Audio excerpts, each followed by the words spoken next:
Palabras de fe. Reflexión diaria del Evangelio.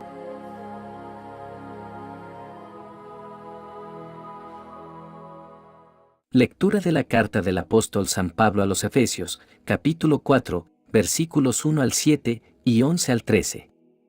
Hermanos, yo, Pablo, prisionero por la causa del Señor, los exhorto a que lleven una vida digna del llamamiento que han recibido.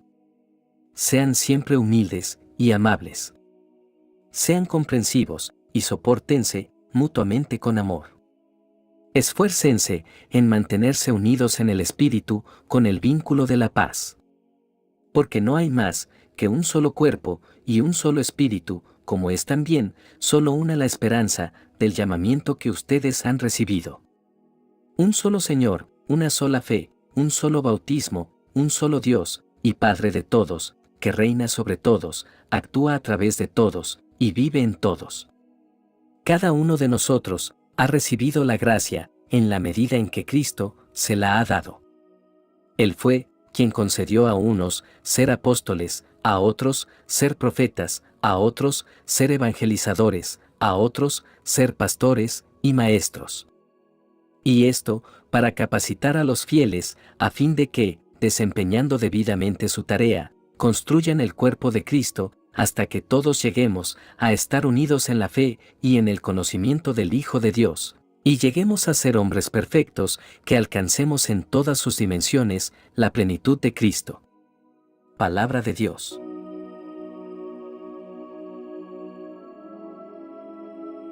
Lectura del Santo Evangelio según San Mateo, capítulo 9, versículos 9 al 13. En aquel tiempo, Jesús vio a un hombre llamado Mateo, sentado a su mesa de recaudador de impuestos, y le dijo: «Sígueme». Él se levantó y lo siguió. Después, cuando estaba a la mesa, en casa de Mateo, muchos publicanos y pecadores se sentaron también a comer con Jesús y sus discípulos. Viendo esto, los fariseos preguntaron a los discípulos: «¿Por qué su maestro come con publicanos y pecadores?». Jesús los oyó y les dijo: «No son los sanos los que necesitan de médico, sino los enfermos. Vayan, pues, y aprendan lo que significa: yo quiero misericordia y no sacrificios. Yo no he venido a llamar a los justos, sino a los pecadores». Palabra del Señor.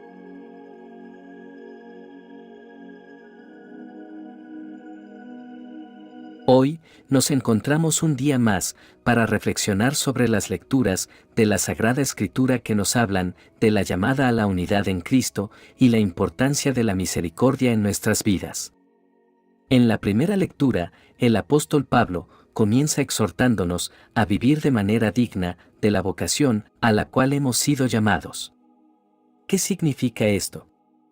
Significa que nuestra conducta y nuestro carácter deben reflejar la gracia y la verdad del Evangelio de Jesucristo.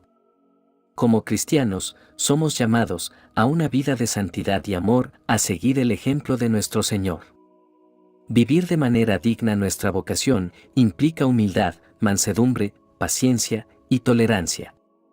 Estas virtudes son fundamentales en la vida de un cristiano y reflejan el amor de Cristo hacia nosotros. Al vivir así, contribuimos a la unidad del cuerpo de Cristo, la Iglesia. Pablo enfatiza la unidad del Espíritu en el vínculo de la paz.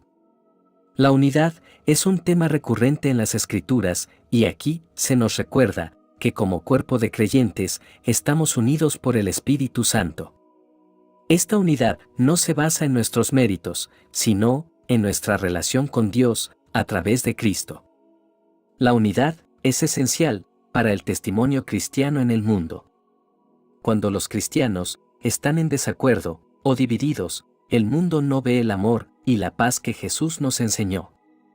Por lo tanto, debemos esforzarnos por mantener la unidad en el Espíritu, siendo pacientes y tolerantes entre nosotros. Pablo nos dice que Cristo ascendió a los cielos y otorgó dones a los hombres. Algunos de estos dones son apóstoles, profetas, evangelistas, pastores y maestros. Estos dones no son para el beneficio personal, sino para edificar y equipar a la Iglesia. Cada miembro del cuerpo de Cristo tiene un papel importante que desempeñar. Algunos son llamados a enseñar, otros a predicar, otros a pastorear y cuidar a la congregación. Cada don y ministerio tiene su lugar en la obra de Dios. El propósito de estos dones es para la perfección de los santos, para la obra del ministerio, para la edificación del cuerpo de Cristo. Pablo nos dice que estos dones y ministerios están destinados a continuar hasta que todos lleguemos a la unidad de la fe y del conocimiento del Hijo de Dios. Esto nos habla de la madurez espiritual a la que todos los creyentes deben aspirar. La madurez espiritual no solo implica conocimiento intelectual, sino una relación íntima con Jesús. Significa que llegamos a conocer a Jesús de una manera profunda y personal.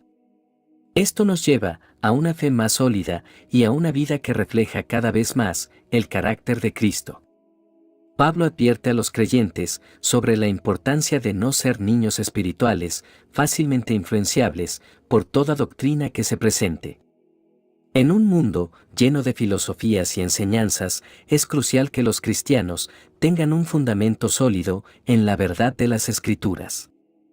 La madurez espiritual nos protege de ser engañados por enseñanzas falsas. Nos capacita para discernir entre lo que es de Dios y lo que no lo es. Esta madurez se logra a través del estudio diligente de la palabra de Dios y una relación cercana con el Espíritu Santo. El propósito final de los dones y ministerios dados a la Iglesia es que crezcamos en todos los aspectos en aquel que es la cabeza, es decir, Cristo. El crecimiento espiritual es un proceso continuo y dinámico en la vida del creyente. Significa llegar a ser más como Cristo en carácter y conducta. Este crecimiento se logra a medida que nos sumergimos en la palabra de Dios, nos conectamos con otros creyentes, oramos, servimos y seguimos la dirección del Espíritu Santo. La madurez espiritual no es un destino, sino un viaje que dura toda la vida. Que cada uno de nosotros se esfuerce por vivir una vida que refleje la gracia y la verdad del Evangelio. Busquemos la unidad en el Espíritu y valoremos los dones y ministerios en la Iglesia. Persigamos la madurez espiritual y crezcamos en Cristo cada día. En el Evangelio de hoy encontramos el relato conmovedor de la llamada de Mateo, el recaudador de impuestos, por parte de Jesús. A través de esta enseñanza, encontramos una historia poderosa de llamado, misericordia y la transformación que ocurre cuando respondemos al llamado de Cristo. En este Evangelio vemos cómo Jesús llama a Mateo, un recaudador de impuestos, a unirse a su grupo de discípulos. Este llamado es de gran significado y es un recordatorio de que Jesús no se limita a invitar a aquellos que son considerados religiosamente virtuosos o socialmente respetables. En cambio, su llamado es para todos, sin importar su pasado. El hecho de que Mateo fuera un recaudador de impuestos no era algo trivial. En ese tiempo, estos individuos estaban en gran parte despreciados por la sociedad, considerados pecadores públicos debido a su colaboración con los ocupantes romanos y su explotación de sus compatriotas. Sin embargo, Jesús vio más allá de la ocupación de Mateo y reconoció su corazón. El llamado de Jesús a Mateo fue un llamado a la transformación. Mateo dejó su mesa de recaudación de impuestos y siguió a Jesús, lo que representa una renuncia significativa en su vida. Este acto de obediencia es un recordatorio de que el Señor, a menudo, nos llama a dejar atrás aspectos de nuestra vida que nos separan de Él, para que podamos experimentar una profunda comunión con Dios. Después de su llamado, Mateo organiza una cena en su casa y, como era de esperar, muchos otros recaudadores de impuestos y pecadores se unen a la fiesta. Este acto muestra la generosidad y la alegría que Mateo siente al haber sido llamado por Jesús. Su respuesta al llamado de Cristo fue inmediata y contagiosa. Jesús se une a esta cena y esto despierta la crítica de los fariseos, quienes cuestionan por qué Jesús come con pecadores y recaudadores de impuestos. La respuesta de Jesús es profundamente espiritual. Esta respuesta de Jesús es esencial para comprender su ministerio y su mensaje. Él vino a buscar y salvar a los perdidos, a sanar a los quebrantados de corazón y a llamar a los pecadores al arrepentimiento.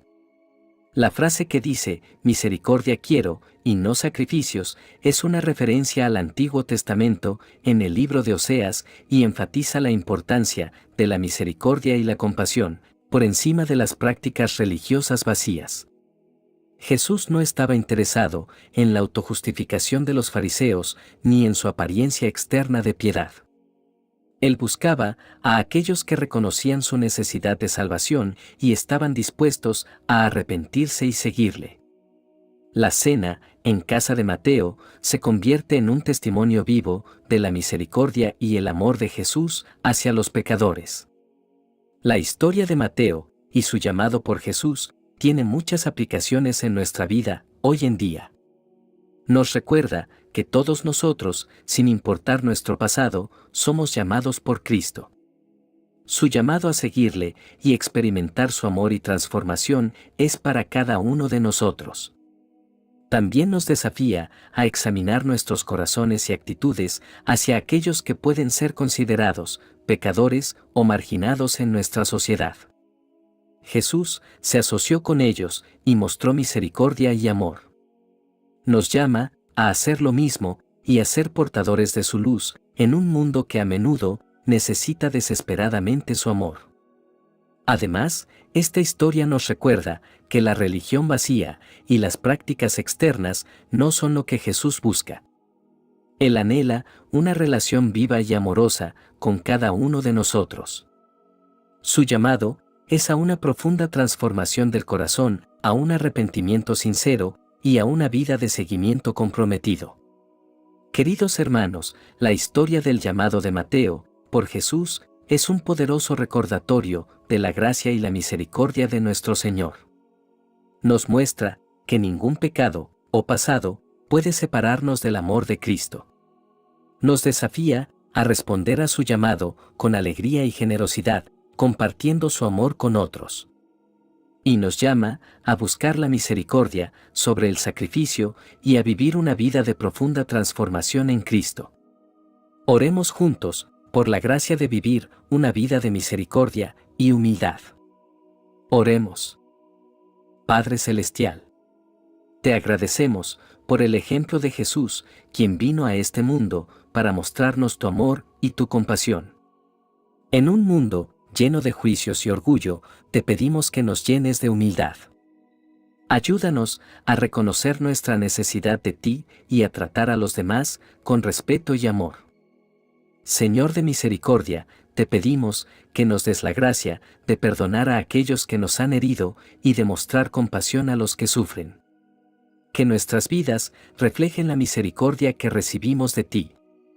Enséñanos a seguir el ejemplo de Jesús, quien buscaba a los pecadores y les ofrecía redención. Padre amoroso, te pedimos que nos ayudes a ser instrumentos de tu paz en un mundo dividido. Que nuestra humildad y nuestra misericordia sean un testimonio de tu amor. Concédenos la fortaleza para vivir una vida digna en nuestra vocación cristiana, siguiendo las enseñanzas de tu Hijo Jesús. En su poderoso nombre, elevamos esta oración. Amén. Que la bendición de Dios te acompañe en este día. Si te gustó esta reflexión, déjanos un comentario y no se te olvide compartir con los demás la palabra de Dios.